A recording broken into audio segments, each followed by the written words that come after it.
So this morning, you who are neither hot nor cold, but lukewarm, I spew you from my mouth, I vomit you from my mouth. It's been on my mind. Uh, it's frequently on my mind, or reminded of it, however that occurs. But the question remains the same. It always is for me. And the investigation of it, the considering of it, the thinking about it, the meditating on it, if we want to make it sound scriptural, meditating upon it.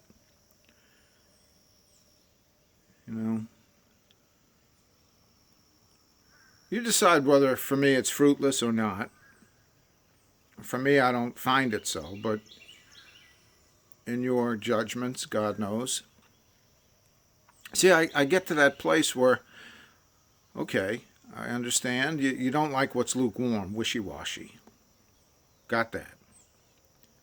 You like what's hot, fervent, zealous. You like that. But cold. Cold. Why do you retain the cold? The cold. The one's giving you the cold shoulder. I don't want anything to do with you, Jesus. Not you, Jesus. Don't tell me about Jesus. I don't want to hear about Jesus. At least that's one interpretation of what could be taken as what a cold one would be like. But it could mean other things. God knows. That's why I say judge, judge and help me. But you who are neither hot nor cold. So he retains the cold, which is quite strange. You might think, or tend to think, wouldn't it make more sense? You who are both lukewarm and cold toward me, I vomit from my mouth, I keep the hot. But it's not. It's not. So I have to work from what's there to the truth of it, if I can, if I'm able, if I'm allowed by grace. What is the truth of it? What is the truth of it? Well, we know the lukewarm have a place, being vomited out, spewed out, the wishy-washy, the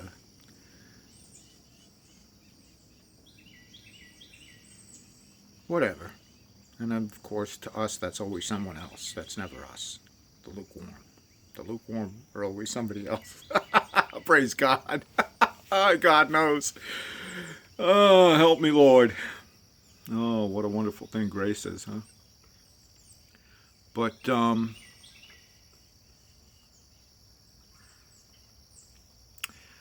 it would appear the Lord likes an honest I hate you more than a fraudulent I love you. Now that could be one conclusion. That's partially my conclusion, if it's my conclusion. Or that's partially a conclusion that I kind of see. The Lord prefers an honest I hate you, I don't want anything to do with you, than I love you, coming from a heart that doesn't love him at all. But who knows the man's heart, right? I dare say most of us, if not all, Christians, imagine we are fervently in love with the Lord, but the Lord knows. But it still comes back to the cold. What about those cold? And I was thinking of things small. Thinking of things smaller. Thinking, if I could, of things smallest. And how, if I can put it in these terms, a true professional, a true expert,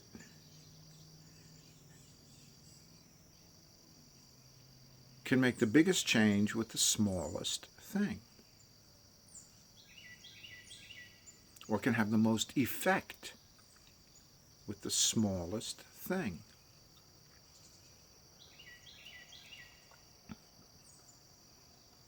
There's all sorts of anecdotes and jokes about that.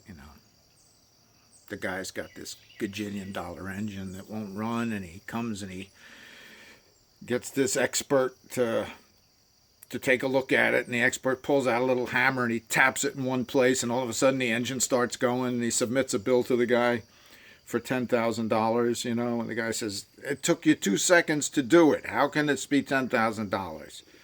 He says, well, the tap with the hammer was $1. But knowing where to tap, having learned where to tap, that's $999,000. Or whatever, $9,999.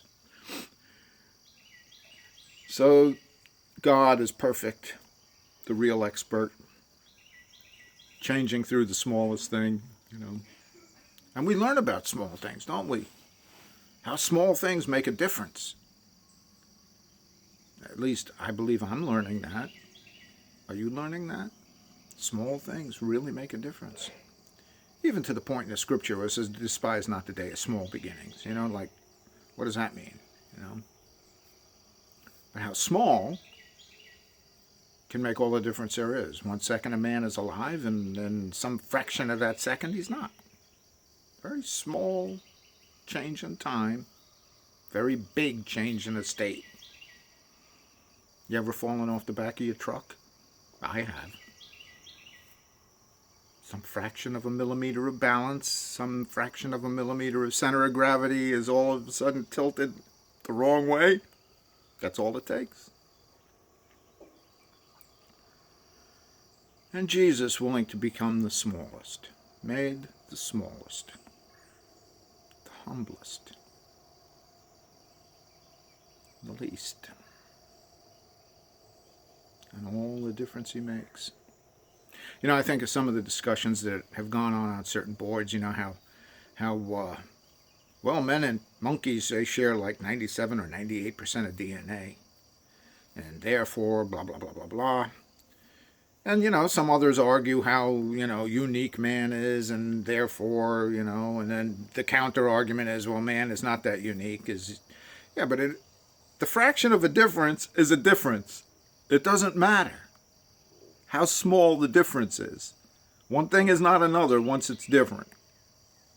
Entirely different rests upon one small thing.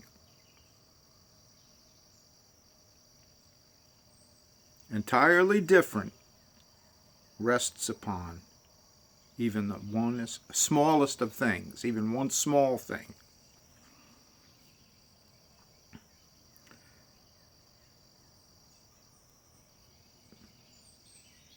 And so, we go along in the Lord and we find out certain things about love and hate.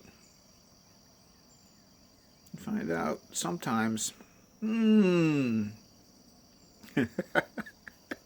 a very small difference between love and hate, but it's all the difference there is. But it's a very small difference between love and hate, but it's all the difference there is. And how Jesus can overcome that small difference. There's no problem for him. He was made small enough to get in there, so to speak. Smallest thing makes all the difference. The one who hates him now suddenly understands he can't do without him. You who are neither hot nor cold. So it retains the hot and the cold. And in some ways, maybe we even go along and growing and find out, the one that's kicking the hardest against the goads is the one that the Lord is dealing with. The one who's absolutely furious, breathing out threatenings and slaughters. It's going to kill every disciple. It's going to lay them waste. It's going to cut their heads off. Is Paul the Apostle. What a small thing, Jesus appearing. It makes all the difference. Who are you, Lord? Who are you, Lord? Praise God. And it's not a hard thing for Jesus to appear. It's not.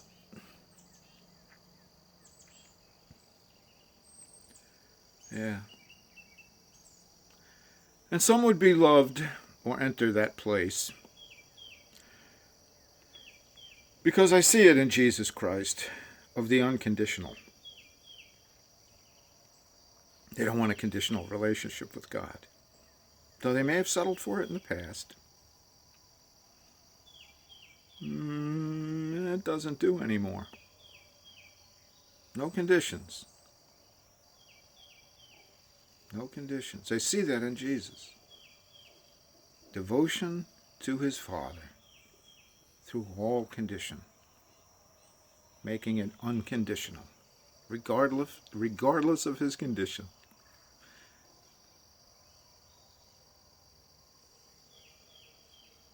No law. No law.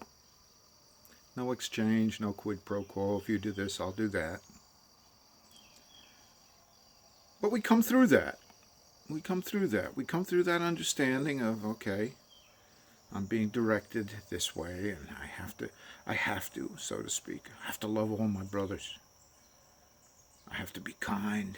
I have to be patient. I have to be forgiving. There's a place where the have-tos give way in Jesus Christ. And I've spoken of it before, where he himself declares, think ye not that even now I could ask the Father for 12 legions of angels, and he would grant them. I don't have to do this. I do this. I don't have to do this. I do this.